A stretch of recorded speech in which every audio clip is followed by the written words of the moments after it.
आज वो दिन आ ही गया जो हर लड़की का सपना होता है।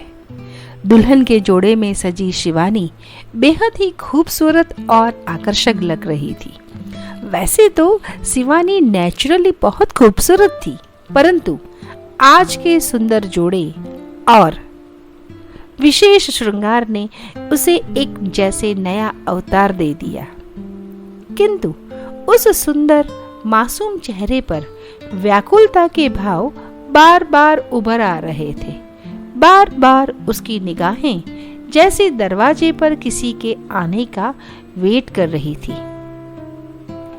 शिवानी को इस प्रकार परेशान देख कबीर उसके हाथों को थामते हुए बोला, क्या बात है, तुम ठीक हो? शिवानी होठों पर फीकी सी मुस्कान लिए बोली, यस आई एम ओके, परंतु थोड़ी सी थकान लग रही है। ऐसा सुनते ही कबीर ने कहा, शादी में तो काफी देर है, तुम चाहो तो कुछ देर रूम में रिलैक्स होकर आ जाओ। कबीर के ऐसा कहने पर शिवानी रूम में चली आई और फौरन मोबाइल निकाल नंबर डायल करने लगी। फोन बजता रहा लेकिन किसी ने नहीं उठाया। शिवानी दुखी होकर वहीं सोफे पर पसर गई। वह सगुन आंटी ही थी जिसकी वजह से आज शिवानी वो बन पाई जो वो सच में बनना चाहती थी।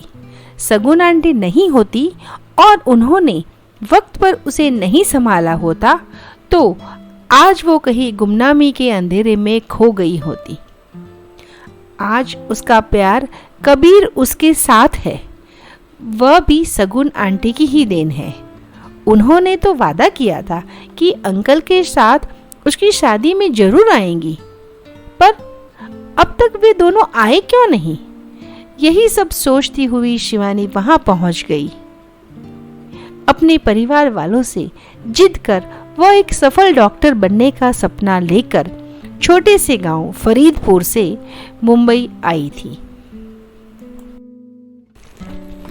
यहाँ मुंबई यूनिवर्सिटी आकर जो देखा वो देखकर तो वो आश्चर्यचकित रह गई। यहाँ किसी के लिए कोई रोक टोक नहीं थी। सभी स्टूडेंट्स अपनी मन मर्जी से जो चाहे वो कर सकते थे। जहाँ आना चाहे वहाँ आ सकते थे, जहाँ जाना चाहे वहाँ जा सकते थे, और वो भी बिना किसी पाबंदी के। सब उन्मुक्त जीवन जी रहे थे। शिवानी यह सब देखकर खुशी से उछल पड़ी। उसने इस तरह का जीवन कभी नहीं देखा था। वह एक पंछी की तरह आकाश में उड़ने के लिए लालायित हो रही थी। गांव में कहीं बाहर जाने के लिए भी किसी न किसी से परमिशन की जरूरत होती थी। अब वह यहाँ पर जो चाहे वह कर सकती थी। मुंबई में आने के पश्चात शिवानी महानगरी की चकाचौंध में इतनी मस्त हो गई कि वह क्या सपना लेकर घर से आई थी उसे भी जैसे वो भूल गई थी। संगत का असर उसके ऊपर खूब चढ़ रहा था।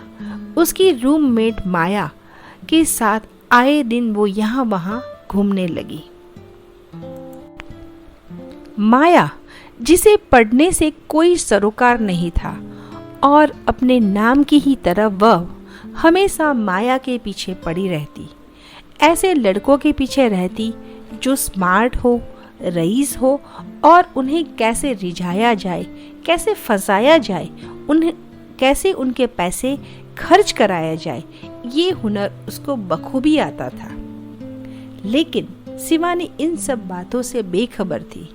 उसे तो बस लगता था कि माया का जीवन कितना अच्छा है, कितनी स्मार्ट है, कितने बिंदास है, कैसे लड़के उस पर लट्टू हो जाते हैं। शिवानी ने भी उसकी देखा देखी में बिना सोचे समझे पैसे खर्च करने लगी। उसे यह भी याद ना रहा कि वह किस परिवार से आती है और उनकी आर्थिक स्थिति कैसी है। घर से और पैसे भी नहीं मिल सकते थे। वह दिन ब दिन माया के रंग में रंगने लगी थी। बस सिर्फ शराब, ड्रग्स और सिगरेट के धुएं से दूर थी। माया आए दिन हॉस्टल से गायब रहती थी। किसी न किसी रिश्तेदार का नाम लेकर कभी भी किसी लड़के के साथ कहीं ना कहीं चली जाती।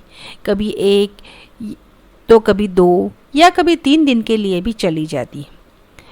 माया की देखा देखी में उसके पैसे महीने के अंत से पहले ही ख़त्म हो जाते थे और हॉस्टल के लिए भी फीस नहीं बचती थी। इसलिए शिवानी ने डिसाइड किया कि वह पीजी में जाकर रहेगी और इस तरह से शिवानी की ज़िंदगी में सगुन आंटी का आगमन हुआ। यहाँ आने के बाद उसे पता चला कि यहाँ रहना इतना आसान नहीं है। आंटी के अपने रूल्स एंड रेगुलेशंस थे, उनकी नज़र से कुछ भी नहीं बच पाता। शिवानी को भी ये एहसास हो रहा था कि यहाँ रहना कोई लोहे के चने चबाने से कम नहीं था, लेकिन यहाँ से वह कहीं जा भी नहीं सकती थी क्योंकि उसके पास इतने पैसे नहीं होते थे कि वो यहाँ से वापस हॉस्टल जाए। यहाँ रहना उसकी मजबूरी भी थी क्योंकि आंटी पैसे कम ले रही थी और सबसे ज़्यादा बड़ी बात कि वो खाना बहुत अच्छा बनाती थी। उनके खाने में उसको माँ के हाथों का स्वाद आता था। दूसरा यह कि उनका घर कॉलेज से नज़दीक था, तो यहाँ से वह पैदल आराम से कॉलेज जा सकती थी, इसलिए उसके दूसरे कोई पैसे खर्च नहीं होते थे। इन सब के बीच में आंटी की टिक्का टिप्पणी की वजह से वह कबीर के साथ ज़्यादा टाइम स्पेंड नहीं कर पा रही थी।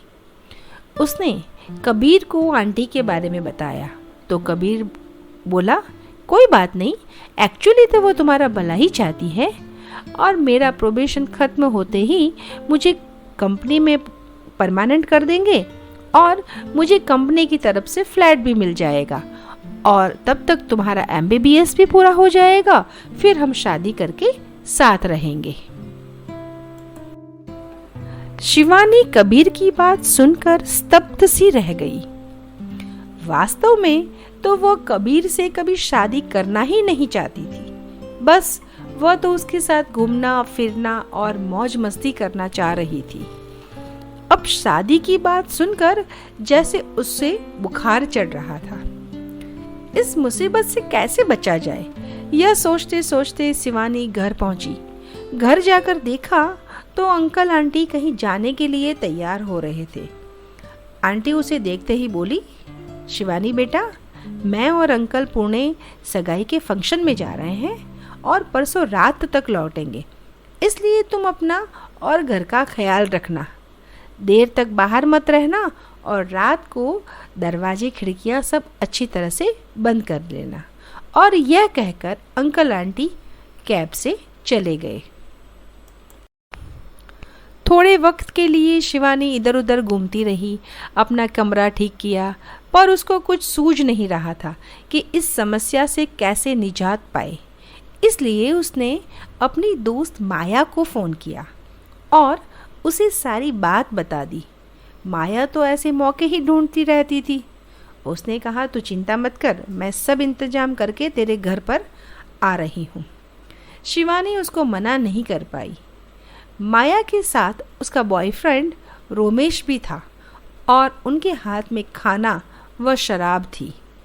यह सब देखकर शिवानी एक बार के लिए तो डर गई और बोली, यार ये सब क्यों लेकर आए हो? सगुन आंटी को पता चल गया तो वो मुझे घर से निकाल देंगे, फिर मैं कहाँ जाऊंगी? और माया अपने चिर परिचित अंदाज में बोली, chill baby, let's have a fun, let's have a party. और वे सब टीवी पर डांस नंबर लगाकर डांस करने लगे। शिवानी भी उनके साथ शराब और सिगरेट के धुएं में मस्त होकर डांस कर रही थी, झूम रही थी। थोड़ी देर बाद माया ने उसे कुछ दिखाया और बोली, इस पुड़िया में जो पाउडर है तो उसे ट्राई कर। इस जादुई पुड़िया से तेरी सारी परेशानी छूमंतर हो जाएगी। शिवानी नशे में थी और उसने पूरी पुड़िया एक बार में ही ले ली, जिससे वह थोड़ी देर में ही बेहोश हो गई। और उसकी यह हालत देखकर माया और उसका बॉयफ्रेंड वहां से भाग गए। जब शिवानी को होश आया तो उसने अपने आप को अस्पताल के बेड पर लेटा पाया, जहां शगुन आंटी और कबीर उसके सिरहाने पर बैठे थे और अंकल डॉक्टर से कुछ बात कर रहे थे। शिवानी ने देखा कि आंटी और कबीर की आंखें नम हो रखी थी। शिवानी को होश में आया देखकर आंटी ने उसे गले लगा लिया और बोली, वहां पहुंचने के बाद हमने तुम्हें कई बार फ़ोन किया, लेकिन तुमने फ़ोन अटेंड नहीं किया, इसलिए हमें लगा कि ज़रूर कोई प्रॉब्लम है, नहीं तो तुम तो हमेशा फ़ोन अटेंड करती हो। इसलिए हम उसी वक्त वहाँ से वापस निकल आए और यहाँ आकर देखा तो सब कुछ बिखरा हुआ पड़ा था और तुम बेहोश पड़ी थी। फिर आंटी ने रोते रोते बताया कि तुम्हें पता है कि हमने अपने बेटी को पढ़ने के लिए दिल्ली भेजा था, लेकिन वहाँ पर वह गलत संगत में पड़ गई और आखिरकार एक दिन शराब के नशे में बिल्डिंग पर से कूद गई। हमने हमारी इकलौती प्यारी बेटी को खो दिया, इसलिए मैं यह नहीं चाहती हूँ कि और कोई पेरेंट्स भी हमारी तरह कभी भी ऐसा दिन देखे, इसीलिए मैं हमेशा इतनी स्ट्रिक्ट होती हूँ। आज तुम्हें पूरे 2 दिन के बाद होश आया है, ऐसा कहकर फूट फूट कर रोने लगी। यह सब सुनकर शिवानी की आंखें शर्म से झुक गई और उसने भी सगुन आंटी को गले लगा लिया। मुझे माफ़ कर दीजिए आंटी, अब मैं ऐसा कभी नहीं करूँगी। तब आंटी बोली, कोई बात नहीं बेटा, गलतियाँ तो सभी से होती है, लेकिन उन गलतियों से यदि हम सीख लेते हैं और उनको हम कभी वापस नहीं दोहराते, उस अनुभव से कुछ सीखते हैं, तो हमारा जीवन और बेहतर हो जाता है। अक्लमंदी तो उसमें है कि वक्त रहते ही हमें यह समझ में आ जाए। आंटी ने कबीर को शिवानी के लिए कॉफ़ी लाने के लिए बोला और कबीर शिवानी के लिए कॉफ़ी लेने चला गया।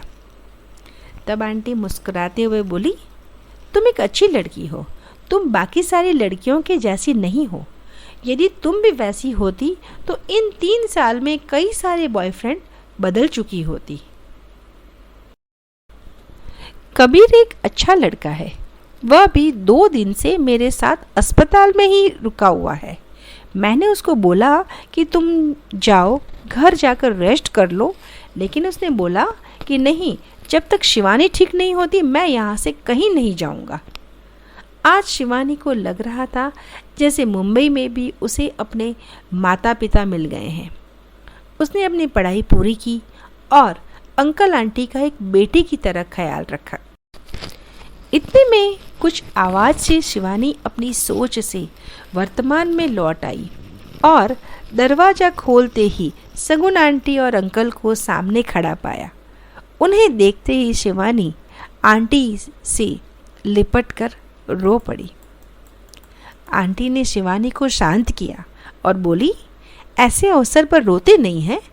तुम जो सपना लेकर मुंबई आई थी, उस सपने को तुमने साकार किया है। आज तुम एक सफल पीडियाट्रिशियन हो और यह हमारे लिए भी गर्व की बात है। आज खुशी का दिन है। अब आंसू पोंछो और चलो, सब तुम्हारा नीचे इंतजार कर रहे हैं। सगुन आंटी और अंकल शिवानी को शादी के मंडप तक लेकर आते हैं और उन्हें देखकर शिवानी के माता पिता और भाई बहन खुश होते हैं। शिवानी के माता पिता को भी शिवानी ने सारी बात बता दी थी। उसके जीवन में क्या हुआ था, किस तरह से अंकल आंटी ने उसका साथ दिया, उसे संभाला। इसलिए आज सगुन आंटी और अंकल ने शिवानी का कन्यादान किया। सबकी आंखों में आंसू तो थे, पर वे खुशी के आंसू थे। Thanks for watching this video. कहानी अच्छी लगे तो सब्सक्राइब जरूर करना। मिलती हूँ एक नई कहानी के साथ, तब तक bye bye and take care.